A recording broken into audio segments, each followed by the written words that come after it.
If you've ever worked the night shift somewhere quiet, you know how strange buildings feel after 3 a.m. Offices are empty. Parking lots are silent. Even the air sounds different. The only thing that stays awake are the security cameras. A few years ago, a security guard named Ethan Morales worked overnight at a corporate office building outside Denver. His job was simple: sit in the control room, watch the camera feeds, do one patrol every hour.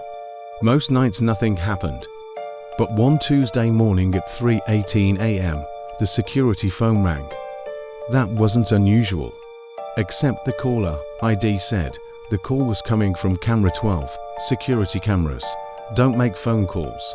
And when Ethan answered, a voice whispered something that made him look slowly toward the monitor wall.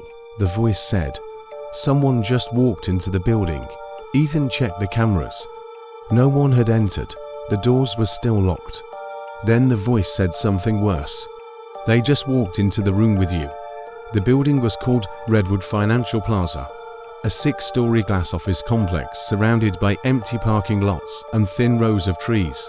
During the day, it was busy. Employees rushing through the lobby, phones ringing, coffee machines humming. But at night the building felt hollow. Every sound carried down the long hallways. The air conditioning clicked on and off like distant footsteps. Ethan Morales had worked security for almost 8 years. Night shifts didn't bother him. He liked the quiet. His routine never changed: check doors, watch the monitors, walk the floors every hour. The security office sat in the basement near the parking garage. One wall was covered with 16 security monitors.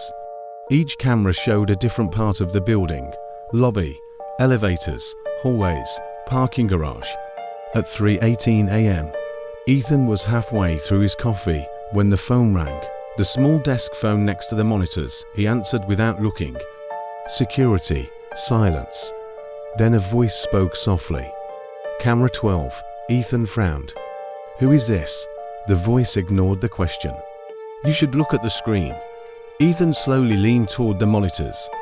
Camera 12 showed the 4th floor hallway, long carpeted corridor, rows of locked office doors. Nothing unusual. The hallway was empty. "You see it?" the voice asked. "No," Ethan said. "Look again." Ethan leaned closer. Fluorescent lights hummed above the hallway. Still nothing. Then the voice said something strange. "You missed it." "What?" "They already passed the camera." Ethan sat back in his chair. "No one entered the building tonight," the voice answered calmly. "Yes, they did." Ethan opened the security door log on the computer. No entries. Every door had stayed locked since midnight. "You're wrong," Ethan said. The voice spoke quietly. "They didn't use the doors." Ethan's fingers tightened around the phone. "What do you mean?" "They came in through the garage." Ethan turned his head toward another monitor. Camera 3 showed the underground parking garage, rows of empty spaces, concrete pillars, still and silent. "You see them now?" the voice asked. "No, they're not there anymore." "Where are they?" the voice paused, then answered slowly. "They took the stairs." Ethan felt a small chill crawl up his spine. Because the stairwell camera was camera 9, and when he looked at it, the door was slowly swinging shut. Ethan grabbed the radio. "Control to building check." No response. He remembered something. He was the only guard on duty.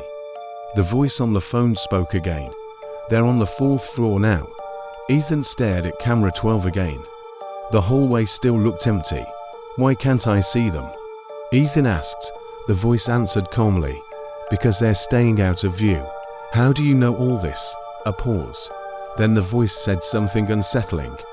"Because I can see them." Ethan felt the room grow colder.